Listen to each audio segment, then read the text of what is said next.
Well, thank you for joining us again for this last episode with Eric Menge and the Old Mage, where they finished talking about his projects and the Moonshays. We do hope you have enjoyed the series so far. Coming up on our podcast, we are going to be doing a special episode with Eric Scott DeBee, Eric Boyd, George Crashers, myself, Curry, and of course the Old Mage himself, Ed Greenwood, where we're going to be creating magical items. So we're going to come up with some new magical items for the realms, and hopefully you'll find them useful.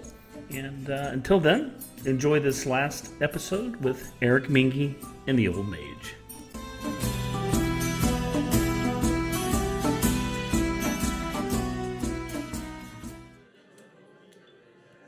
It would be really nice to get native writers. That was my idea, was I take the back seat and we just say, what would you do? Maztica has gone on a century-long walkabout through the plains over to Abir. All the colonies that had created were cut off. What happened to those colonies? They're certainly not the same that they were. And I was going to encourage them to just go nuts with it, have fun. Lee might want to move it, instead of retreading the Central American area that Doug described, maybe move his focus up the coast to into the temperate, the temperate area, because that's his nation. He's Laguna Pueblo and knows a lot of writers from up the North American nations. But the only thing I would ask is, okay, from when they bought the thing, but I always think it's a mistake to have too close real-world analogs. So all I would say is let the native writers use their imaginations, not let's take my history, the history of my culture, and try and put it in the realms. No, go nuts. It's going to be different with magic existing anyway. Right. Yeah. So let them be creative. Let them not be bound by, Yeah, it was like kind of the way Black Panther was Afrofuturism. I was thinking we should go with Indigifantasy.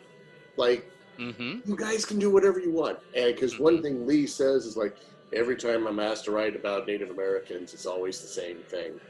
Right. This is one instance where you can do whatever you want. Right. Do whatever you want, yeah.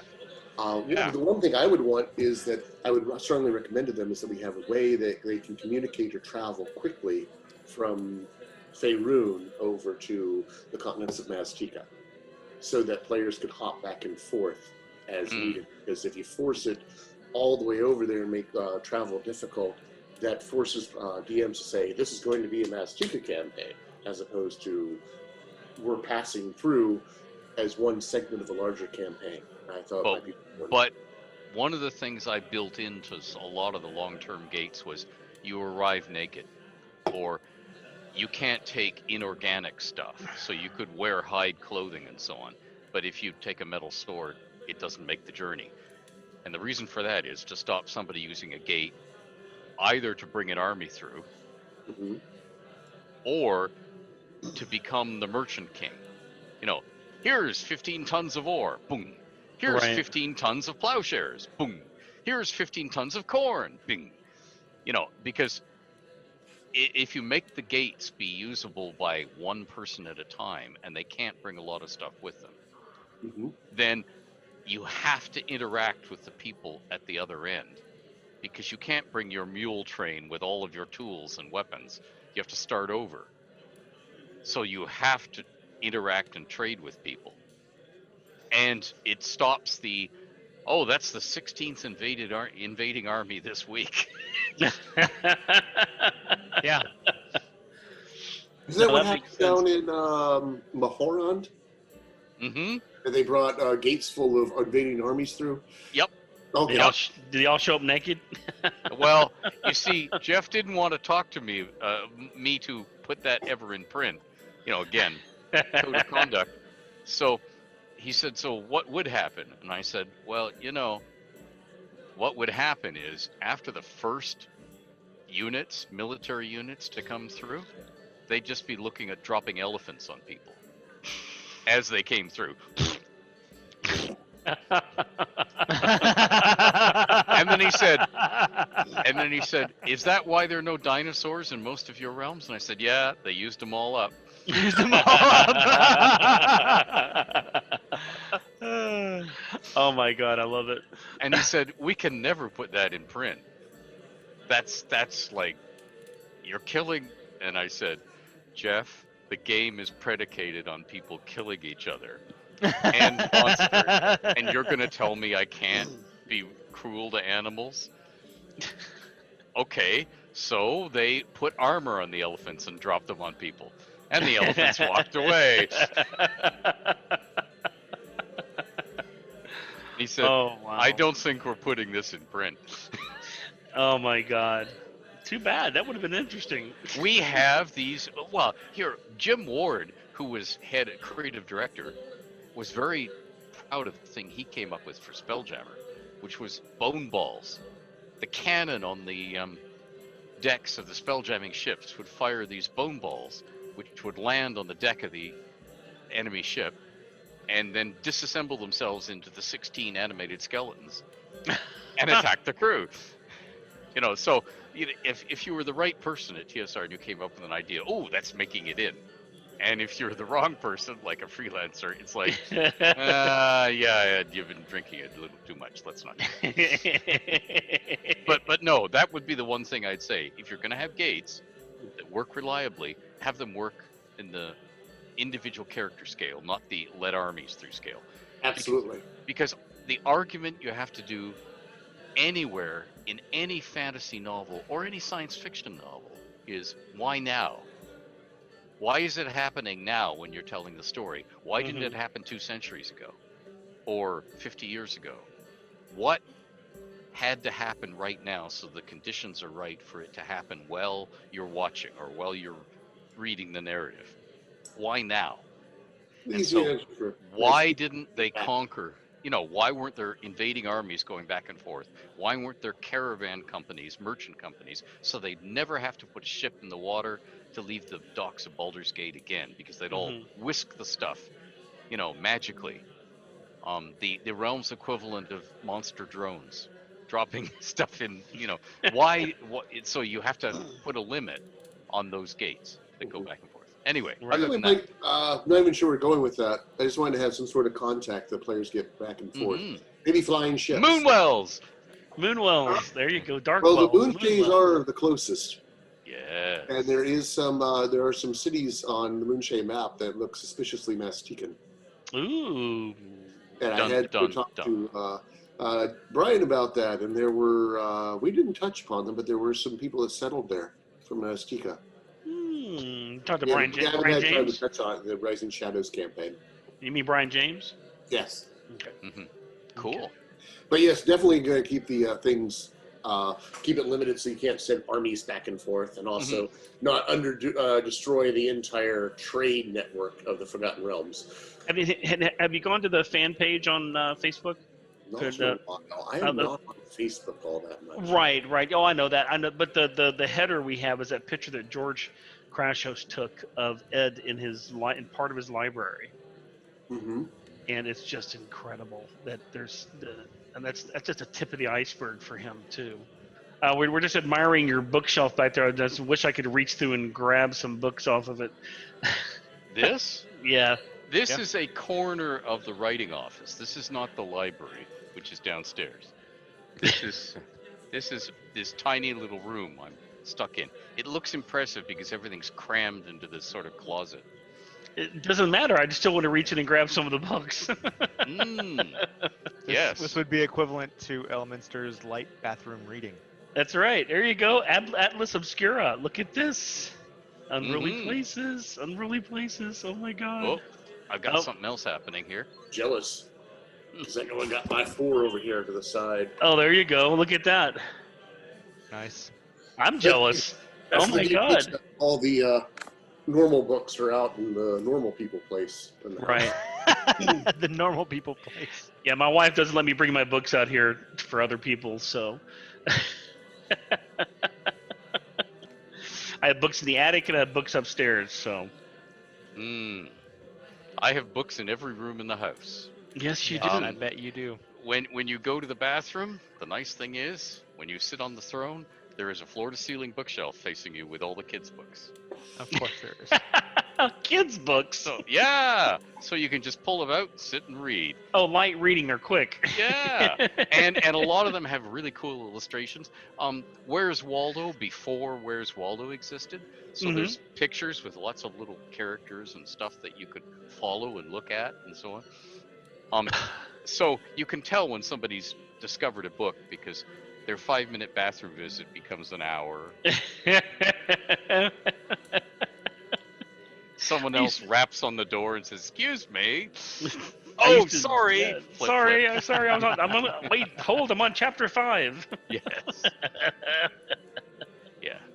And that's where all the children's fantasies from a century ago, all the early British children's fantasies are.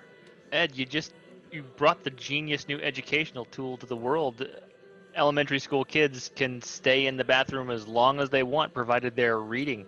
Yeah, That's right. Sure. That would be the best reason. Yeah, and you just need to install a mini bar fridge. Well, there you go. So they can Love it. take in liquid, like lemonade or whatever. So they don't, get dehydrated while they're sitting on the pot reading. Sure. Anyway. Anyway, Eric. Another tangent. Another tangent. Oh, I love. Oh, sitting and by the across way, bathroom. if you have an old house like mine, this is when you drill holes in the walls and you have the model train layout. Oh, It yeah. starts in the basement and curls up through the rooms. I got this idea when I was a little kid because when I was a wolf cub, they used to take us around to various people who had various model railroad layouts. And one guy was an ex-German fighter pilot from the Second World War, and he was a smoker, but his wife didn't want him to smoke. So the gondola cars had individual cigarettes piled up on them, and they lived in the basement. And he would just reach out in his armchair, turn the little throttle on, and this train would wind its way up through the house, through all these rooms, ghost past behind his chair, and he'd just reach out and take one cigarette off the gondola as it went. And then the train would.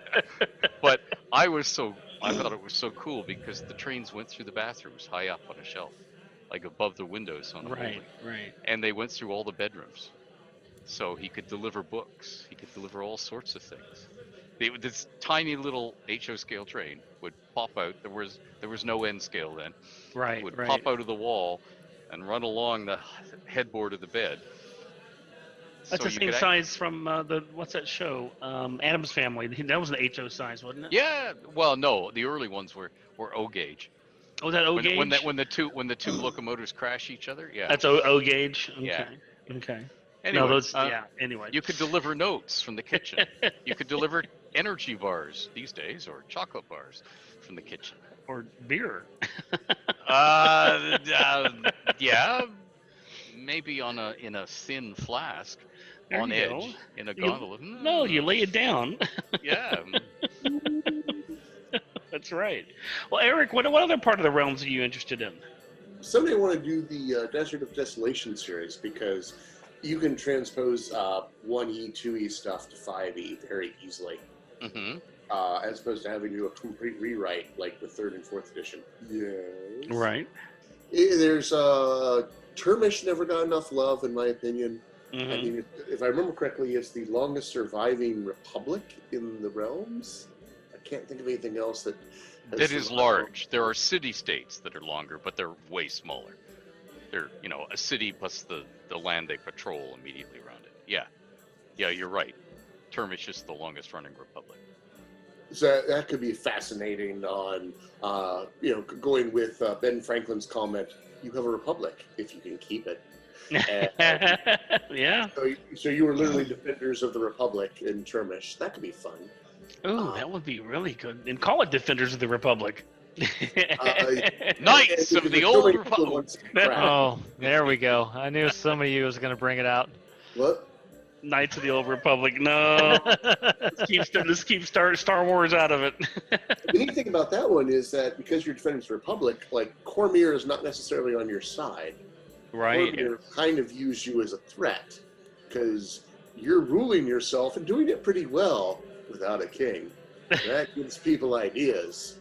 it could be kind of fun of like if you wanted to have like a political campaign that was not against evil foes. Right. The Cormyr is in your business trying to unsettle your republic so that they can say, haha, look, the republics are nonsense. Monarchy is where it's at.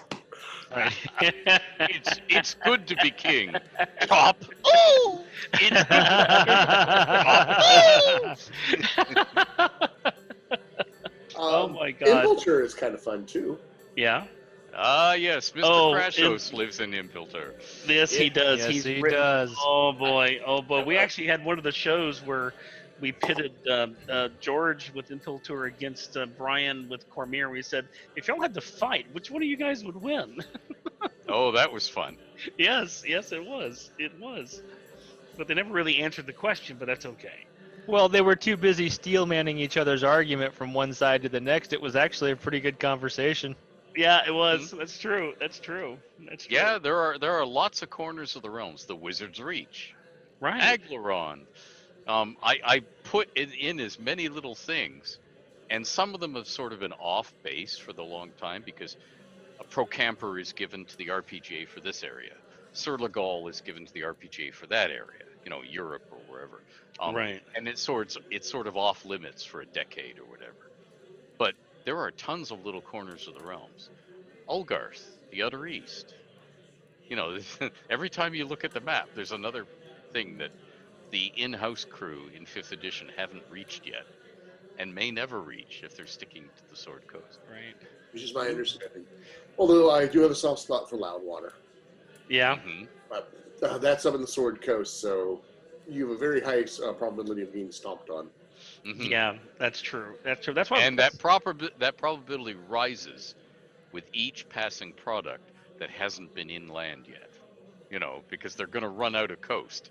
Right. Eventually, and then they're going to have to start moving inland. Mm-hmm. I was hoping to finish the Moonshays off before they went there. Mm-hmm. Well, that's good. And Like, then I got it done, snuck in, got out just in time. and it's done. They don't have to worry about it. Yeah, that's true. And then they'll blow it up like they did all the Strauss cities. That Like Chesnasad. That's right. Poor Eric. Poor Eric. Right. well, no, it just means he has to rebuild it again. I'm getting tired of rebuilding these empires.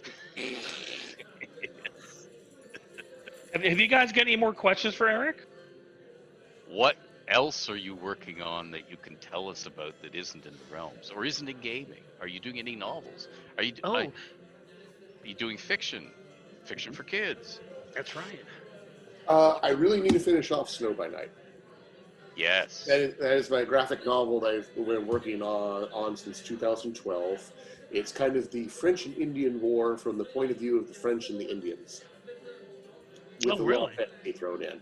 I really want to finish that one off. After that one, also I'm working with another friend to do something called Tattered World, which is a pet site, a virtual pet site. If you're familiar with like Neopets or Gaia Online, Right. we did our own version of that one, which was taking a lot of the skills we learned from Dungeons and Dragons, and then we had a coder who could do great coding, and then a whole lot of artists who do great art, and putting those three together, and you get a pet site. Right. That one I'm just on the back end to make sure that they have everything they need, because Diane and the gang do most of the work there. But that one is a post-apocalyptic world. Post. Yes. The world has blown up 1,000 years ago. Now it's coming back together again because, there are reasons, but people believe that the remnants of the world are just naturally coming back together. So as the game goes on, you will discover more and more remnants of the old world. And Posts to start with. as they all start, they're like glomming together. And at the same time, you must defend your remnants that you have from the forces of the Unmaker, who is the one who destroyed the world in the first place. Oh, wow. And we have just introduced, the big thing is that you have little pets cute little animals called kith that accompany you on all of your journeys, and you have to fight the snarls, which are the elements of disharmony that dwell within the threads between the remnants. You can't fight them yourself. You have to rely upon your kith. So it's kind of like a Pokemon-style game. Oh, wow. Unsnarl them all. Because if without your kith, you cannot survive the snarls. They'll just unweave you, and you will turn into little threads that will drift away into the chaos. But Oh my God. Kith, you can fight them, but you have to be careful because the more you have the kith, the snarls get more powerful as they get deeper into the threads. So you have to skill up your kith in order to do it. Right. And there's ways to do that. Some of that is engaged in combat, but if you don't want to do that, we have multiple crafting systems where you make your outfits, make food. I think those are the two big ones, tailoring and cooking. Those also have a lot of importance in the campaign because I tried, or in the game, because I wanted to have the crafting system be meaningful. Mm-hmm. So you control the world through what you craft and how you craft it, and that's actually how you vote for which way the game goes, by making certain items and giving it to certain NPCs as well as other PCs. So we look to see who has the most stuff, and then their position wins, and that's the way the game goes. And Very Sounds cool. there's That a is lot very of cool. forum posting on it, and the kids love getting their little avatars and Right. because they have a layering system where you can layer clothes on top of each other, so you can actually make a very elaborate outfit. Every month we do a best outfit competition. And Really? Oh, that's cool. whoever wins gets some bonus goodies in the game. Cool. No, that is very cool. Diane and Leslie have been pouring their time into this, and the coder has been doing a great job too. It's very cool. I like the whole concept of it, though. That is terrific. We're going to have to wrap up. I know Ed has to leave here in a few minutes, and so I wanted to first I want to say thanks for coming by. And this is incredible. Absolutely. Thank you. It's been wonderful, and I do definitely want to talk about doing something for the Moon Shays as a live LARP. If you want to talk to everybody, They're and- always better than dead LARPs. That's true. No, dead LARPs they are kind of boring. They are kind of boring. They just kind of lay there on camera. Yeah. But they can do it in their outfits, and you can have another discussion or something like we had at Candlekeep. I think would be fantastic to have. If I there's agree. something, Yeah, we wanted to do something this year, but we didn't actually plan it because it was obvious to us that a con wasn't going to happen. yeah, but if you want to do it on our show, we can actually do it and then Sure. do it live, and then we can I do love it you guys. live and put it on Facebook, either on Facebook or on Twitch. We can put it everywhere. And put it everywhere. Yeah, we can record it like this and then put it out. That's right. I think that'd be fantastic. And if people want to get a hold of you, Eric, I don't know if you're like to be secluded. Is there besides Twitter? I know you don't do a lot with Facebook. Yeah, I'm there like once a week. Yeah, I learned that. Twitter's the best way. Okay. It's with @Eric_Menge. That's the best way to get a hold of me. I'm usually at cons with Bald Man Games, but probably the best way to do it is shout out at Twitter. Okay, Great. Shout out at Twitter. Terrific. Well, thank you very much. I love them, and thank you again for the Rising Shadows, the Moonshay Isles regional guide that you gave us. That's wonderful. I'm really looking forward to the newest one. Yeah, Eric. me too. I can't wait to see it. It looks really great so far. Yeah, we're gonna have to, once we get it all done, we're gonna pack up the campaign with all these adventures as a adventure path, as a complete book that will take you from Right. the level all the way through. Nice. So people that did not play it as part of the Adventures League can then play it at home without having Adventures League rules on it. Right, that'll be That's the fantastic. version, and get everyone through it. I'm looking forward to it so much. Oh, that's gonna be fantastic. Well, thank you so much. We do really appreciate you coming by. Try and get it POD. That's right. That's So right. we can buy a hardcover book. That is the goal, is that we want to put it Yeah. up so it gets to be Nice. a POD on the DM's Guild. Right. Maybe Right. get, oh heavens, what was her name? Emily Fiegenschul to do another cover. It might Nice. be worth even commissioning her to do the full cover. Right. The cover's Yeah. wonderful. I love the great. cover. I love the cover. Beautiful. That was she did that for another client, and she let us license it. Nice. And Oh, really? It looked enough like Sarafall that we thought we could fake it. No, it's beautiful. Very well done. It fits. Yeah. It does. It does. It fits the moonshades, and on the back you've got the Yeah, unicorn. that's Julian again. Is the one that did the cover My for My Little Pony. Nope. My Little Pony. That's right.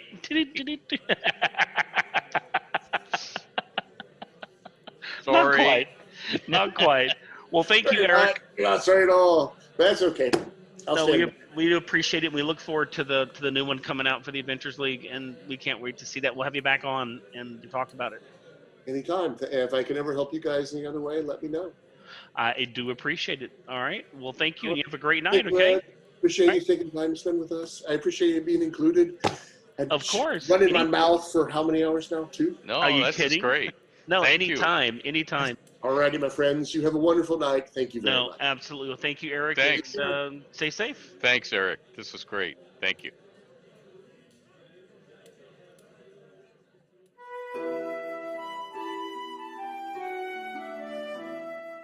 Well, we hope you enjoyed that series of interviews with Eric Menge and the Old Mage. I know we had a great time putting it together for you. Don't forget to hit that like button, subscribe to our page for updates, and don't forget to go over to Facebook on the Fans of Ed Greenwood and hit the like button there as well. We do have that podcast coming up, like we said, about creating a magical item with a few of the fans here. And also, we do have a very special project coming up I can't talk about, but it's something you do not want to miss. Believe me, it's going to be another contest, and one lucky fan is going to be very, very happy at the end of this. We'll let you know a little bit more about it soon.